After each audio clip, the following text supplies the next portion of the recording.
This is OTN, your trusted source for breaking news. 77তম বন মহোৎসব 2026 পালিত হয়েছে। বৌদ্ধ জেলার 3টি রেঞ্জরে লাগিলা বিভিন্ন প্রকার চারা।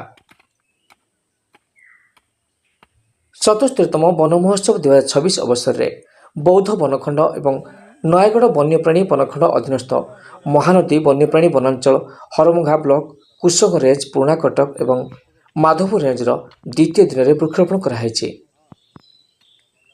ଜୁଲାଇ 1ରୁ ସପ୍ତାହ ବ୍ୟାପୀ ବନ ମହୋତ୍ସବ ପାଳିତ ହୋଇଥିଲା ବେଳେ କୁଶଙ୍ଗ ରେଞ୍ଜର ଶୀତଳପାଣି ଏବଂ ପଇତାଭୂଇଁ ଉଚ୍ଚ ପ୍ରାଥମିକ ବିଦ୍ୟାଳୟ ପରିସରରେ ଫରେଷ୍ଟର ପ୍ରଭାକର ସାହୁ ଏବଂ ପ୍ରତାପ କୁମାର ସେଠୀଙ୍କ ନେତୃତ୍ୱରେ ଫରେଷ୍ଟ ଗାର୍ଡମାନଙ୍କ ସହଯୋଗରେ ବୃକ୍ଷରୋପଣ କରାଯାଇଛି। ସେହିପରି ପୁରୁଣାକଟକ ରେଞ୍ଜ ପକ୍ଷରୁ ମହାଳିକପଡ଼ା ଏବଂ ବଙ୍ଗାଳୀଦଲାଠାରେ 400 ଗୋଟି ବାଉଁଶ ଚାରା ଫରେଷ୍ଟର ଚିତ୍ତରଞ୍ଜନ ପ୍ରଧାନଙ୍କ ନେତୃତ୍ୱରେ ଲଗାଯାଇଥିଲା ବେଳେ ମାଧବପୁର ରେଞ୍ଜର ଗୋଛାସାହି ଏବଂ ଲେଙ୍ଗରପାଜୁଠାରେ ଫରେଷ୍ଟର ଭକ୍ତବତ୍ସଳ ମଲ୍ଲିକ ନେତୃତ୍ୱରେ ଚାରା ଲଗାଯାଇଛି। ପ୍ରତ୍ୟେକ ରେଞ୍ଜ ପକ୍ଷରୁ ଆମ୍ବ, ପିଆଶାଳ, ଜାମୁ, କାଜୁ, ପଣସ ସମେତ ବିଭିନ୍ନ ଔଷଧୀୟ ଏବଂ ପରିବେଶ ଉପଯୋଗୀ ଚାରା ରୋପଣ କରାଯାଇଛି।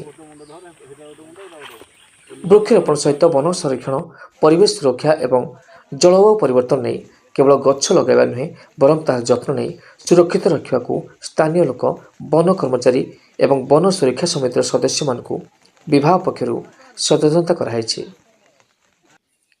ବୌଦ୍ଧରୁ କୁନା ବେହେରାଙ୍କ ରିପୋର୍ଟ, OTN TV।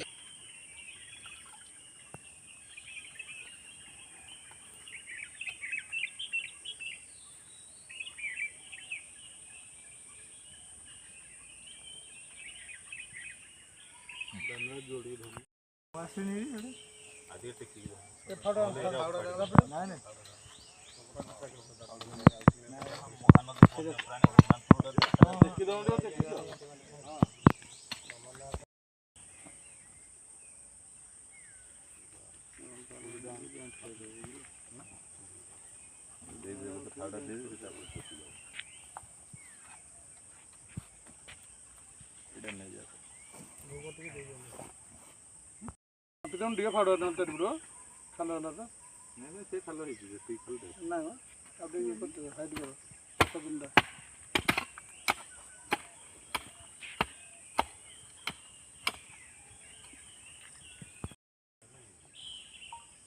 ଏ ଯେଉଁ ଆମର ଫଟୋଟା କେତେ 6ଟା ନା 4ଟା?